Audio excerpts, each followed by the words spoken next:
Salut à tous. Nous aimons croire que nous devenons plus intelligents. Nous nous disons que chaque percée technologique et scientifique nous rapproche de l'illumination. Mais si ce n'était pas le cas, et si nous devenions en réalité plus bêtes? Si l'ingéniosité derrière la technologie d'aujourd'hui était en réalité inférieure à celle derrière la technologie d'hier? Les choses que vous êtes sur le point de voir dans cette vidéo pourraient juste vous convaincre que c'est le cas. Si vous aimez la vidéo, n'oubliez pas de vous abonner. C'est parti. Batterie babylonienne. Lorsque l'électricité a commencé à être utilisée couramment vers la fin du 19e siècle, elle a provoqué une révolution dans notre manière de vivre.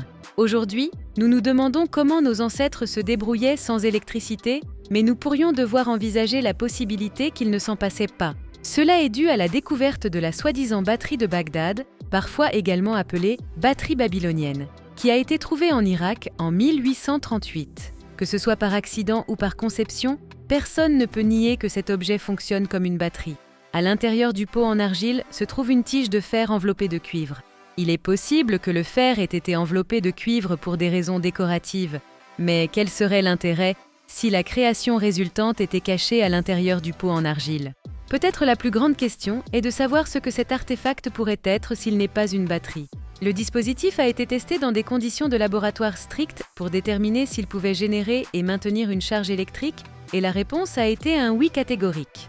Ayant prouvé ce fait, nous devons maintenant nous demander à quoi nos ancêtres utilisèrent des batteries il y a 2200 ans, lorsqu'elles ont été fabriquées, et comment, en tant qu'espèce, nous avons réussi à oublier l'électricité pendant si longtemps par la suite. Temple Inkamisana. Lorsque vous parlez d'incroyables technologies anciennes, il est difficile de ne pas commencer par les Incas d'Amérique du Sud. L'eau était sacrée pour les Incas. Ils la considéraient à la fois comme un phénomène physique et un concept spirituel, et ils la traitaient avec respect. C'est pourquoi ils ont construit le temple Inkamisana à Ollantaytambo au Pérou pour remercier les dieux qui leur fournissaient de l'eau. Et c'est un spectacle étonnant d'ingénierie hydraulique. L'eau coule à travers les fontaines du temple, même à 2743 mètres d'altitude, grâce à un système de canaux qui s'étend sur plusieurs kilomètres à travers la roche solide, s'étendant dans les 4 principaux bassins de la vallée de Patacancha. Œuvrant au XIIIe siècle, les Incas ont conçu leur temple rempli de bassins, de cascades et d'autres caractéristiques aquatiques selon des principes hydrauliques solides, réussissant à éviter les sauts hydrauliques lorsque nécessaire et même à les utiliser à certains endroits. Ils ont appliqué un revêtement mystérieux sur les roches pour les rendre imperméables et éviter les fuites, et ont créé des canaux de drainage pour contrer les effets des glissements de terrain et de l'érosion. Ce serait un projet difficile pour un ingénieur civil au XXIe siècle. Comment cela a été réalisé avec succès au XIIIe siècle est presque impensable. Soucoupe volante. La collection privée d'Evgeny Andrianov d'Algreen, en Russie, regorge de curiosités et d'excentricités. Mais il n'y a rien de plus étrange dans la collection que cette sculpture en pierre solide d'un aéronef en forme de disque.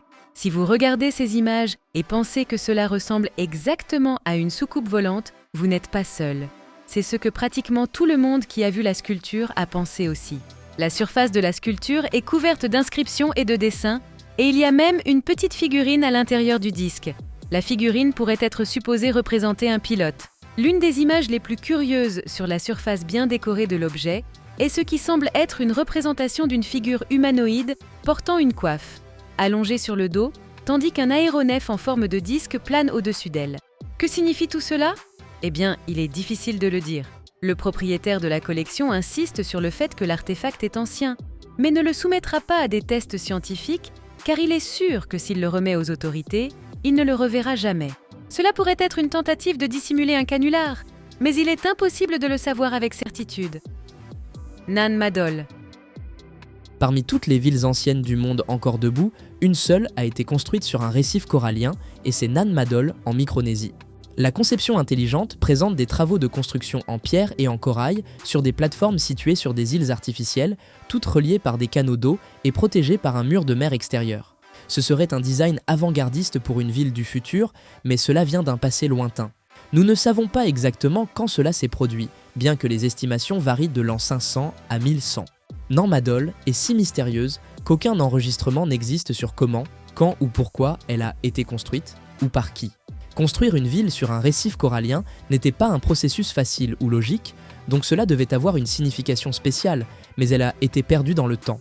Il n'y a également aucune pierre native à proximité pour aider à la construction, elle a donc dû être apportée d'ailleurs et manœuvrée en place sans aucun levier, poulie ou outil métallique, avec des roches pesant jusqu'à 50 tonnes chacune.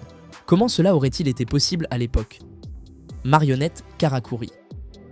Si vous traduisez le mot japonais karakuri, cela signifie astuce. Cela vous donne un indice sur la nature des marionnettes karakuri. Les appeler simplement des marionnettes serait cependant leur rendre un mauvais service. Ces inventions du XVIIe siècle devraient plus exactement être appelées des robots ou des automates. Le but qu'elles servaient était modeste.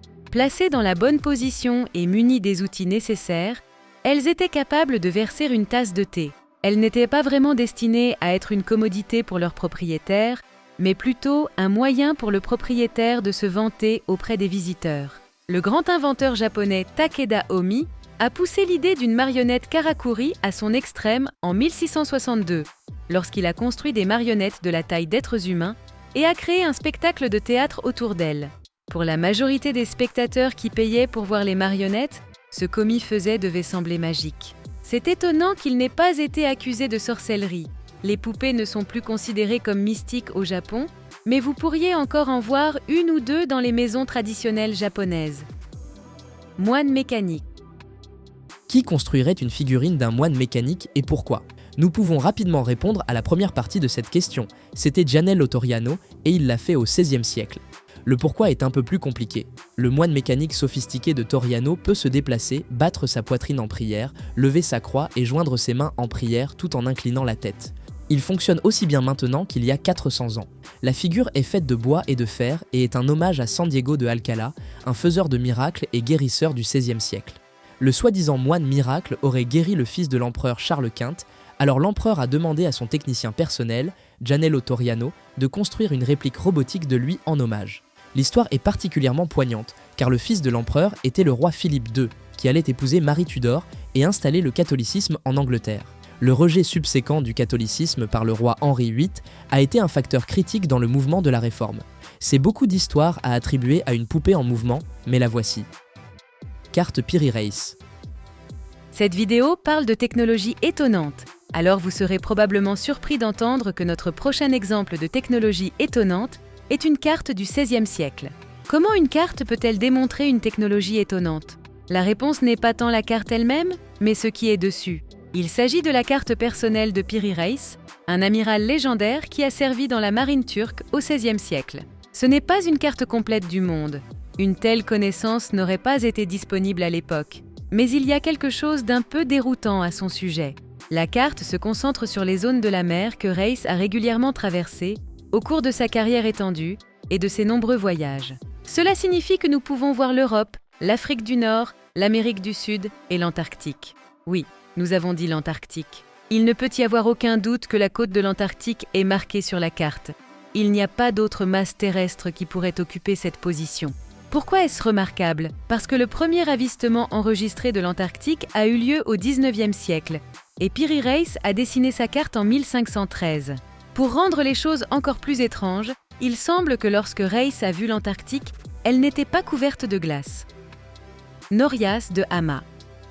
La conception des grandes norias de Hama en Syrie nous semble familière parce que nous sommes habitués à voir des roues Ferris modernes dans les fêtes foraines. Ce ne sont cependant pas des roues Ferris, mais d'énormes roues hydrauliques qui pourraient avoir jusqu'à 2400 ans.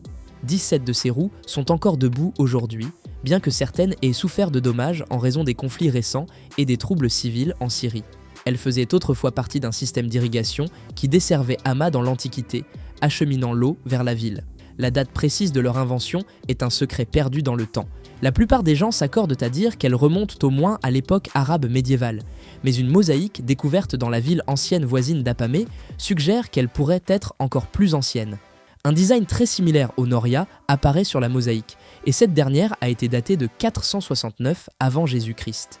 Malheureusement, les roues ne servent aujourd'hui qu'à un but esthétique, mais la complexité de leur conception est stupéfiante pour une civilisation qui vivait il y a plus de 2 millénaires. Invention du savon.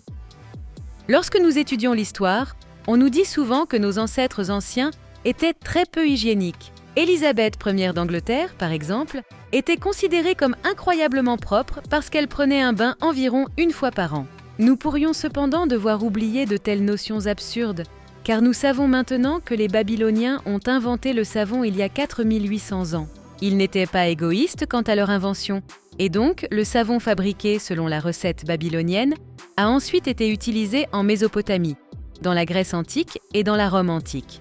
Il pourrait tout de même y avoir quelque chose à dire sur l'idée que nos ancêtres étaient un peu malodorants, car ils ne considéraient pas le savon comme faisant partie de leur routine de nettoyage quotidienne. Au lieu de cela, ils le voyaient comme un traitement médical pour les maladies de la peau. Lorsqu'il n'était pas utilisé pour traiter les infections, il était utilisé pour nettoyer les ustensiles de cuisine. Le mélange du savon babylonien était très différent des savons d'aujourd'hui. Il était fabriqué à partir d'un mélange de cendres de bois, de graisses animales et d'eau. Disons-le ainsi, si vous vous frottiez partout avec un mélange comme celui-là aujourd'hui, vous ne vous sentiriez probablement pas très propre. Grenade ancienne. Si vous pensiez que la grenade à main était une invention de la Première ou de la Seconde Guerre mondiale, nous avons des nouvelles pour vous. Pour découvrir l'origine de la grenade à main, il faut remonter bien plus loin que le XXe siècle. Essayez plutôt le 7e siècle, époque à laquelle le feu grégeois était utilisé contre les ennemis de l'Empire byzantin. Cette grenade à main ancienne n'est pas du 7e siècle, mais du 14e, mais nous l'avons choisie parce qu'elle ressemble tant aux dispositifs utilisés à l'époque moderne. La grenade en argile est en forme de gland et possède même un trou en haut pour insérer une mèche. Elle aurait été remplie jusqu'en haut avec un liquide inflammable, puis lancée sur des navires ennemis pour causer autant de dégâts que possible. Cet exemple particulier a été trouvé au large des côtes d'Israël en 2016 et est considéré comme un vestige des croisades. Le liquide inflammable à l'intérieur était probablement de l'alcool et donc il n'aurait pas été aussi destructeur que les grenades d'aujourd'hui. Mais il aurait tout de même posé un énorme risque pour un bateau en bois. Pont romain. Nous savons tous que les anciens Romains étaient incroyablement doués pour construire des ponts. Ce que nous ne savons pas, c'est d'où venait cette compétence. Les ponts construits par les artisans de l'Empire romain antique étaient faits pour durer. Il y a encore de nombreux ponts romains debout dans les villes et les bourgs britanniques aujourd'hui, ainsi que beaucoup d'autres en Europe continentale. L'ingrédient signature d'un pont romain est son arc. En utilisant des arcs, les Romains pouvaient créer des ponts avec des rapports hauteur-ouverture des murs bien supérieurs à ceux qui les avaient précédés. Vous pouvez voir des preuves de cela dans des bâtiments aussi grands que le Colisée romain. Les ponts modernes utilisent des poutres en béton pour gérer la charge de tension et ils sont généralement renforcés avec des barres d'armature. Les Romains n'avaient pas cette option et pourtant leurs ponts sont tout aussi solides que leurs équivalents modernes dans beaucoup de cas. Les ponts plus anciens sont en fait souvent plus solides. Une partie de cela est due à la méthode précise mais inconnue qu'ils utilisaient pour calculer la capacité de charge de leurs arcs. Et une partie est due à leur utilisation de cendres volcaniques dans leur béton, qui évite les pires effets de l'érosion. La cendre volcanique est toujours disponible comme matière première, donc nous ne savons pas pourquoi elle n'est toujours pas utilisée dans les mélanges de béton aujourd'hui. Vis d'Archimède. Notre prochaine pièce impressionnante de technologie ancienne est la vis d'Archimède, qui est un objet au nom très trompeur. La conception la plus courante à propos de la vis d'Archimède est qu'elle a été inventée par Archimède. Ce n'était pas le cas. Il a simplement enregistré l'appareil comme un point d'intérêt lors d'une visite en Égypte en 234 avant Jésus-Christ. Son origine véritable est potentiellement beaucoup plus ancienne et son inventeur est inconnu. C'est le plus ancien design connu d'une pompe de déplacement d'eau dans le monde. La vis d'Archimède, censée avoir été utilisée pour pomper l'eau du Nil et peut-être même pour irriguer les jardins suspendus de Babylone, est un système de tubes enroulés étroitement autour d'un cylindre. Au fur et à mesure que la vis tourne, l'eau est soulevée à travers les tubes et poussée vers le haut de l'appareil jusqu'à ce qu'elle sorte de l'autre extrémité. Il existe des preuves possibles de l'existence de vis comme celle-ci dans une inscription de Sennachérib, un roi assyrien qui a vécu il y a 2700 ans. Si l'interprétation de l'inscription est exacte, alors la technologie existait 500 ans avant Archimède, et elle n'était peut-être même pas nouvelle à cette époque. Qui a inventé cet appareil? Où l'ont-ils fait? Et plus important encore, comment? Quel a été le moment de la vidéo que vous avez le plus apprécié? Laissez votre commentaire et abonnez-vous à notre chaîne. À bientôt.